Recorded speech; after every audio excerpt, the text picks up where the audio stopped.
जय हिंद, वंदे मातरम। स्वागत है आप सभी साथियों का गेंजर लर्निंग गुरुजी प्लेटफॉर्म में। तो आज की जो प्रैक्टिस सेट होगी आप लोगों की, तो वह होगी सामान्य हिंदी से रिलेटेड प्रैक्टिस सेट होगी। कितने प्रश्नों के साथ होगी?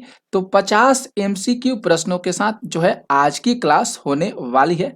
तो बहुत मजेदार क्लास होगी, बहुत इंपॉर्टेंट क्लास है आपके लिए जितने भी बिहार शिक्षक भर्ती की तैयारी कर रहे हैं। ओके, तो आइए हम लोग फर्स्ट नंबर प्रश्न को देखते हैं। फर्स्ट नंबर जो प्रश्न है क्या कह रहा है? यहाँ पे जो पहला प्रश्न है, पहला प्रश्न करे कि ब्रज भाषा है, तो मतलब यह जो है ब्रज भाषा किस हिंदी के अंतर्गत आती है? तो यहाँ पे अगर राइट आंसर जो हो रहा है ए ऑप्शन, ये बिल्कुल सही हो रहा है। पश्चिमी हिंदी के अंतर्गत जो है ये ब्रज भाषा आती है। ओके, पश्चिमी हिंदी के अंतर्गत जो है ये ब्रज भाषा एक बोली है, इसी के अंतर्गत आती है। अब रही बात कि पश्चिमी हिंदी के अंतर्गत कितनी बोलियां होती है, तो पश्चिमी हिंदी के अंतर्गत 5 बोलियां होती है। कौन कौन सी होती है? तो एक होता है खड़ी बोली, दूसरा होता है हरियाणवी, तीसरा हो गया ब्रजभाषा, चौथा होता है कनौजी और 5 नंबर पर होता है बुंदेली। ये जो पांचों बोलियां आप लोग को बताए बहुत इंपॉर्टेंट है, जरूर आप लोग इसको ध्यान में रखिएगा। ओके, आगे आते हैं दूसरे प्रश्न को। देखिए दूसरा प्रश्न क्या कर रहा है। दूसरा जो यहाँ पे प्रश्न है कि मगही, मगही जो है किस भाषा की बोली है? बहुत अच्छा सा ये प्रश्न है। तो यहाँ पे जो राइट आंसर सी होगा, ये बिल्कुल सही होगा। बिहारी, बिहारी की बोली मानी जाती है, क्योंकि जो मागधी जो बिहारी है, बिहारी जो हिंदी का विकास हुआ है वह मागधी अपभ्रंश से हुआ है। किससे हुआ है? तो मागधी अपभ्रंश से हुआ है। इस चीज को ध्यान में याद रखिएगा, मागधी अपभ्रंश से जो है इसका विकास हुआ है। ओके, अब इसको जो है दो भागों में बांटा गया है। कितने भागों में बांटा गया है? तो दो भागों में बांटा गया है। एक होता है पूर्वी बिहारी, एक होता है पूर्वी बिहारी और दूसरा होता है पश्चिमी बिहारी। दूसरा हो गया कौन सा बिहारी? तो पश्चिमी बिहारी। ध्यान में आप लोग रखिएगा, बिहारी जो बिहारी हिंदी का विकास हुआ है वह मागधी अपभ्रंश से हुआ है। इसको दो भागों में बांटा गया है, एक पूर्वी बिहारी और दूसरा है पश्चिमी बिहारी। पूर्वी बिहारी में दो बोली आती है। इसमें कितनी कितनी बोली आती है? तो इसमें दो बोली आती है। एक होता है मगही और दूसरा होता है मैथिली होता है। याद रख लीजिएगा आप लोग। पूर्वी बिहारी की बोलियां कौन कौन सी है? तो एक हो जाएगा मगही और दूसरा हो जाएगा मैथिली। और पश्चिमी हिंदी की बोलियां कौन कौन सी है जो बिहार की है? वह हो जाएगा भोजपुरी।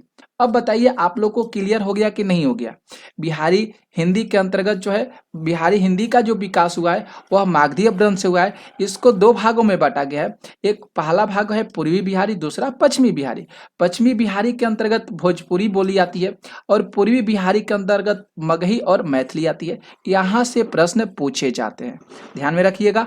आते हैं तीसरे प्रश्न पे। तीसरा जो प्रश्न है कि हिंदी खड़ी बोली किस अपभ्रंश से विकसित हुई है? हिंदी जो खड़ी बोली है किस अपभ्रंश से विकसित हुई है?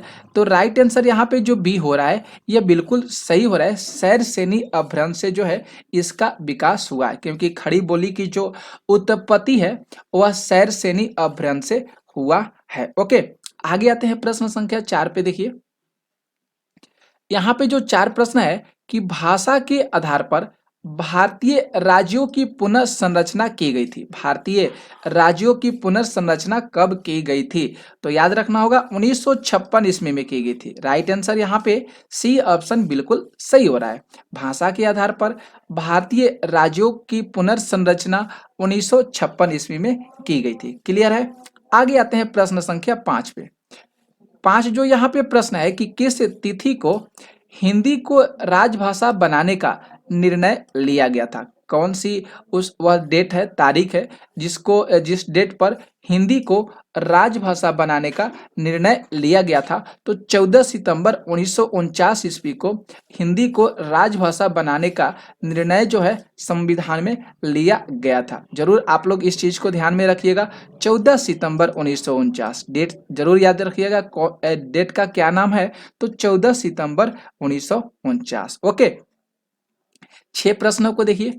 6 जो प्रश्न है कि हिंदी की आदि जननी है, मतलब हिंदी की जो आदिजन्य क्या चीज से विकास हुआ है, तो सबसे पहले प्राचीन समय में हिंदी का विकास नहीं था, संस्कृत का विकास था और इसी से उत्पत्ति जो है हिंदी का हुआ है। तो हिंदी की जो जननी माना जाता है, किसको माना जाता है, तो संस्कृत को माना जाता है। क्लियर है।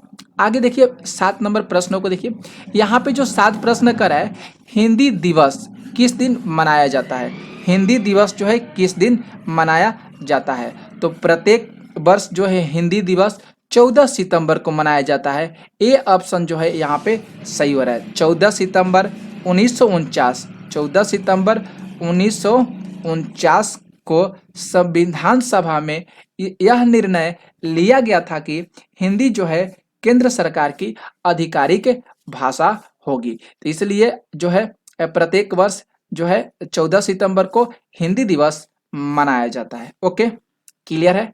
आगे देखिए प्रश्न आते हैं 8 नंबर।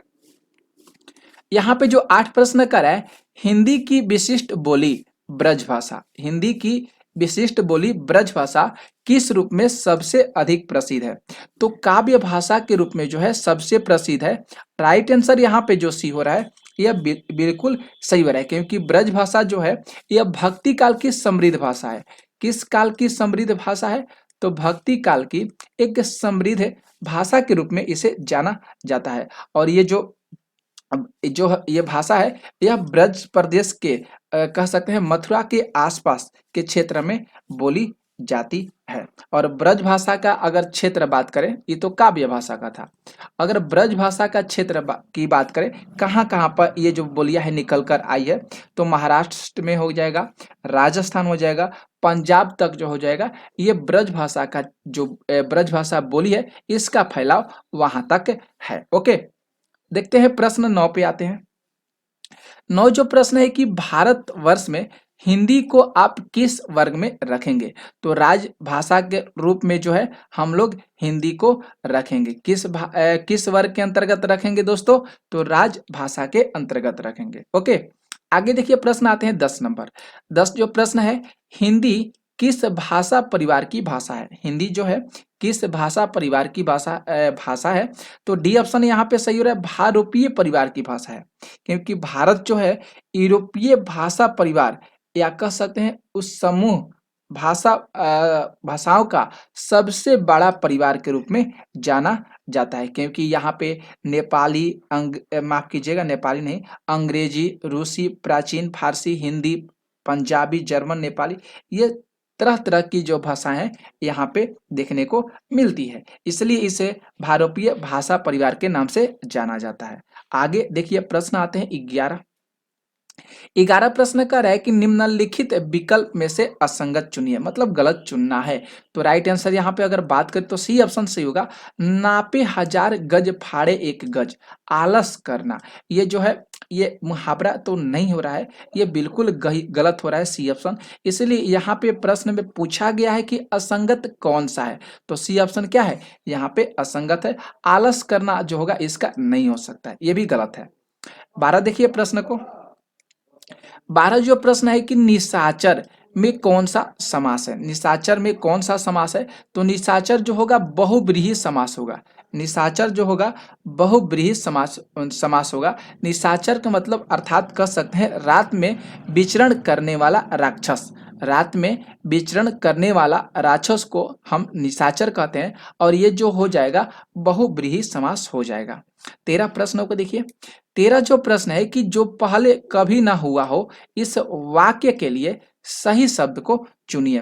तो जो पहले कभी ना हुआ मतलब पीछे का बात करें, तो उसको अभूतपूर्व के नाम से जानते हैं। किस नाम से जानते हैं, अभूतपूर्व के नाम से जानते हैं। या जो पहले न हुआ हो, ये भी आता है कब, मान लीजिए यहाँ पे कभी न दिया रहा है, ध्यान में रखिएगा कि जो पहले न हुआ हो उसे क्या कहा जाता है, तो उसे अनोखा बोला जाता है। जो पहले ना हुआ हो उसे क्या बोला जाएगा, तो उसे अनोखा बोला जाएगा। और जो पहले कभी ना हुआ हो उसे अभूतपूर्व के नाम से जाना जाएगा। ओके, देखिए 14 प्रश्न पे। 14 जो प्रश्न है कि निम्नलिखित में से कौन सी संस्कृत भाषा की अपभ्रंश है, कौन सी संस्कृत भाषा की अपभ्रंश है, तो वो हो जाएगा पाली अपभ्रंश। सी ऑप्शन जो है यहाँ पे बिल्कुल सही होगा, पाली अपभ्रंश। ओके, आगे प्रश्न आते हैं 15। 15 जो प्रश्न है कि निम्नांकित में से नवीन विकसित ध्वनियाँ कौन सी है? नवीन विकसित ध्वनियाँ जो है इसमें से कौन सी है? तो यहाँ पे ए ऑप्शन जो है बिल्कुल सही होगा, ख और ग। ख और ग जो है ये नवीन जो है विकसित ध्वनियाँ मानी जाती है, क्योंकि हिंदी भाषा जो है विश्व की सबसे अधिक बोली जाने वाली भाषा है। कौन सा? हिंदी।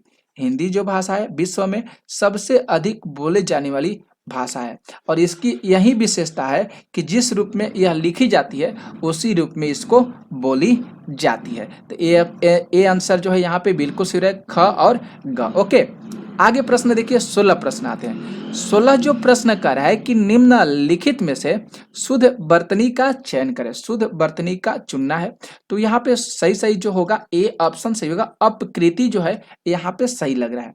और अपकृति का अर्थ क्या होता है जरूर आप लोग ध्यान रखिएगा। अपकृति का अर्थ होता है बदनामी।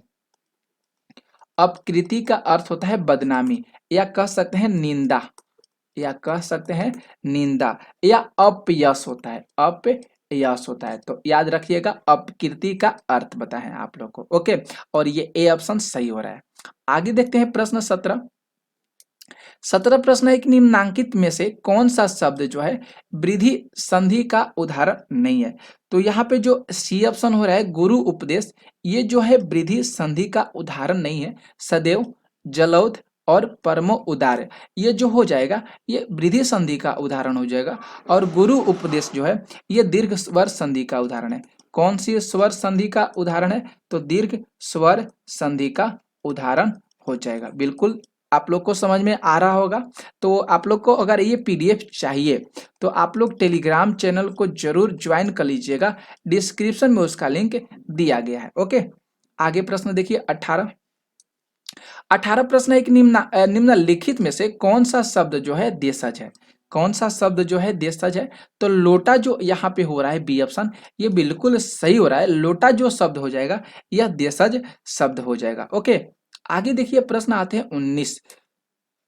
19 प्रश्न है कि खर, खर का पर्यायवाची जो शब्द होगा ये निम्नलिखित में से कौन सा होगा? खर, खर के मतलब क्या होता है? गधा होता है। सी ऑप्शन यहाँ पे बिल्कुल सही हो रहा है। गधा के जगह पर यहाँ पे अगर आपको गदर्भ भी देखने को मिल जाए ऑप्शन में, तभी आप लोग इसको सही करिएगा। खोता भी आप लोग अगर मिल जाए तो खोता को भी आप सही करिएगा। बैसाखा नंदन मिल जाए, बैसाखा नंदन, आप इसको भी सही कर सकते हैं। खर का मतलब होता है आपको बता दिए। तो गधा यहाँ पे सही होगा, गधर भी सही होगा, खोता भी सही होगा, और बैसाखा नंदन भी हो जाए। ये इसका पर्यायवाची शब्द है। 20 प्रश्नों को देखिए। 20 प्रश्न है कि मुख्य दर्शन में कौन सा समास है? मुख्य दर्शन में तत्पुरुष समास हो जाएगा। बी ऑप्शन जो है बिल्कुल सही होगा, अर्थात कह सकते हैं मुख का दर्शन। मुख का दर्शन मतलब तत्पुरुष समास। आगे देखिए 21 प्रश्नों को। 21 प्रश्न है कि स्वतंत्र साता धारण न करने वाले शब्द क्या कहलाते हैं? स्वतंत्र साता धारण न करने वाले शब्द यौगिक शब्द कहलाते हैं। बी आंसर जो है यहाँ पे सही हो रहा है।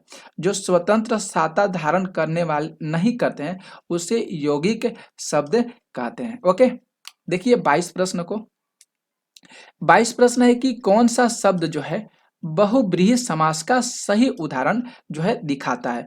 तो बहुब्रीहि समास का सही उदाहरण जो हो जाएगा सी ऑप्शन बिल्कुल सही होगा। पंचानन, मतलब पांच है आनंद जिसका, शंकर किसका हो जाएगा? ये तो पांच है आनंद जिसका किसका हो जाएगा? तो शंकर हो जाएगा। इसलिए ये जो पंचानन जो हो जाएगा बहुब्रीहि समास हो जाएगा। निशी दिन जो हो जाएगा ये द्वंद्व समास हो जाएगा। कौन सा समास हो जाएगा? तो द्वंद्व समास हो जाएगा। त्रिभुवन आपको पता है, त्रिभुवन, ये दिग्गु समास हो जाएगा, दिग्गु समास हो जाएगा। ओके, और महापुरुष जो हो जाएगा ये कर्मधारय समास हो जाएगा।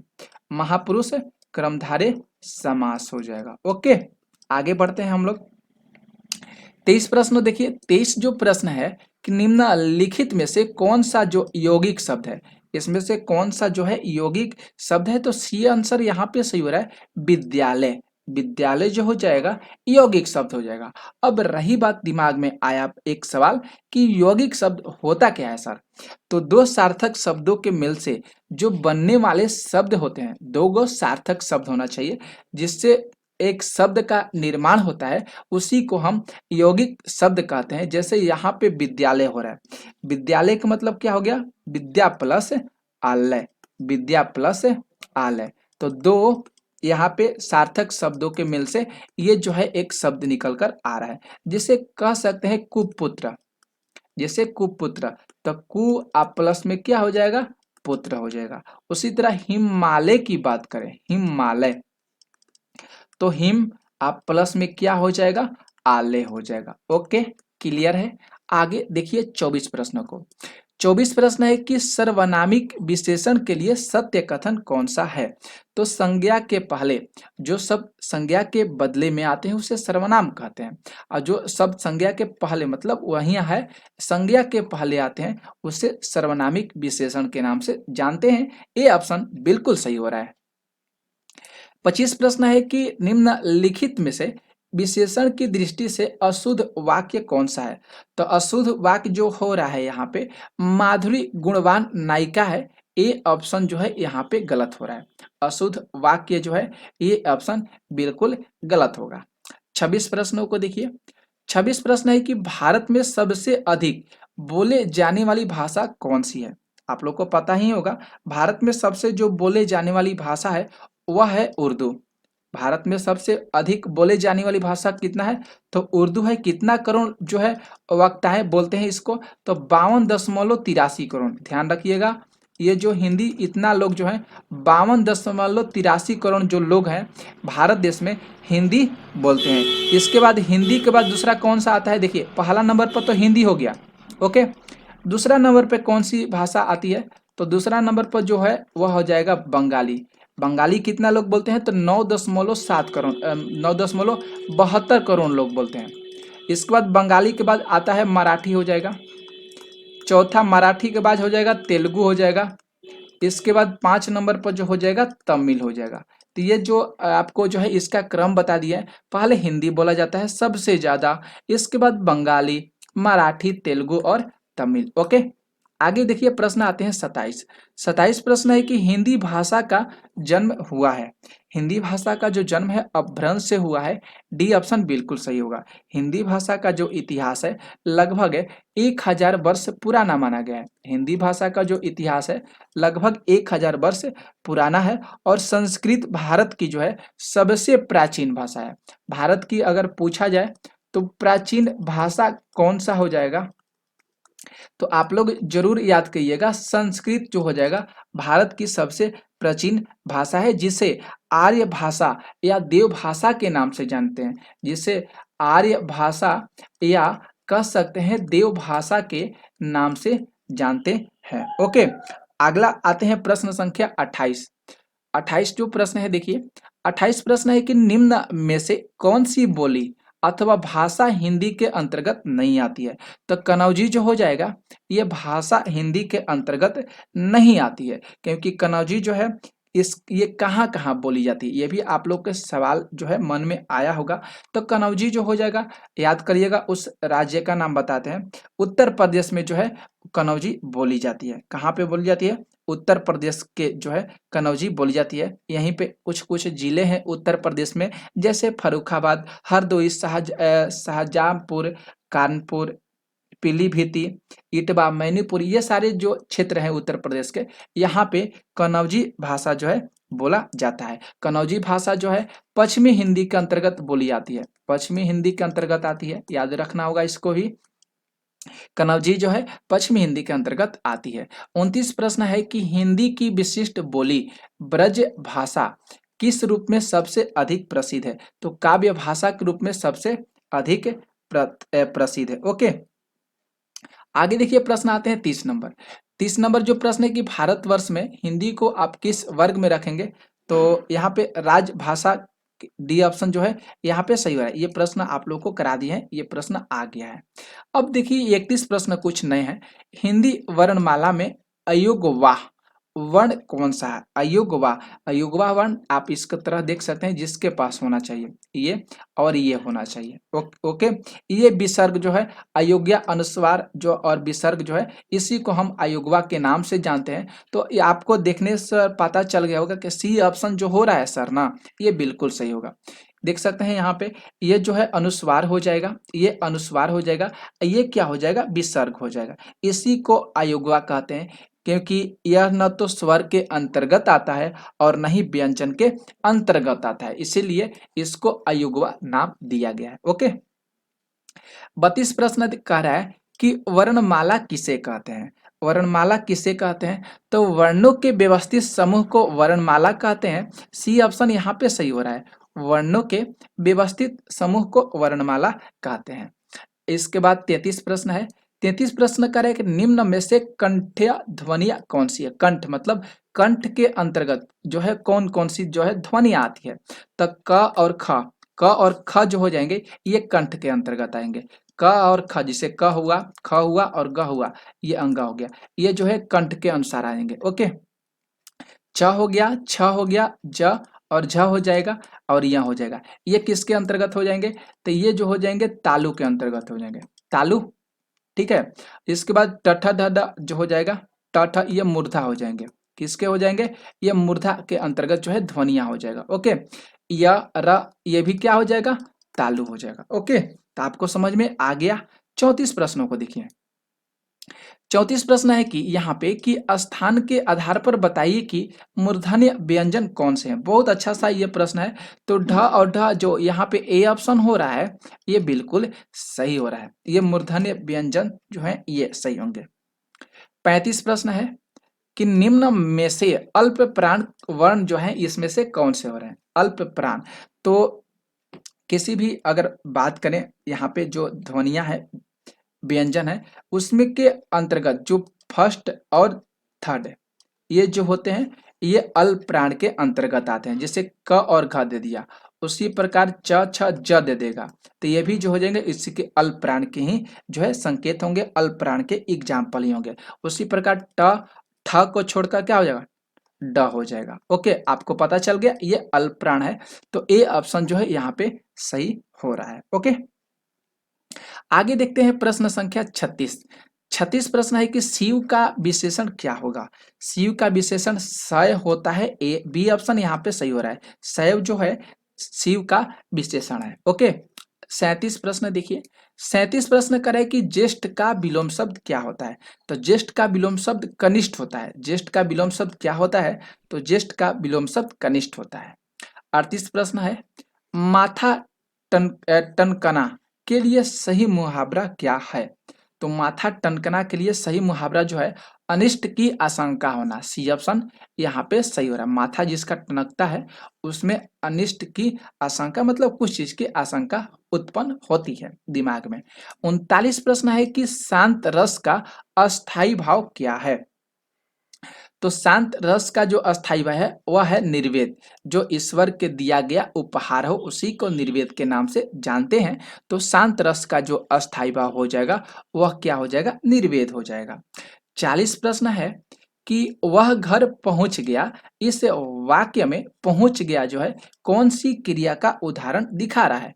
तो ए ऑप्शन जो है यहाँ पे सही हो रहा है, पूर्वकालिक क्रिया का जो है ये उदाहरण है, वह घर चला गया। ओके, जब पूर्वकालिक क्रिया होती क्या है, तो जब कर्ता एक कार्य को समाप्त करता है और समाप्त करने के बाद दूसरे काम में लग जाता है, उसी को जो क्रिया पहले ही समाप्त हो जाती है उसी को पूर्वकालिक क्रिया के नाम से जानते हैं।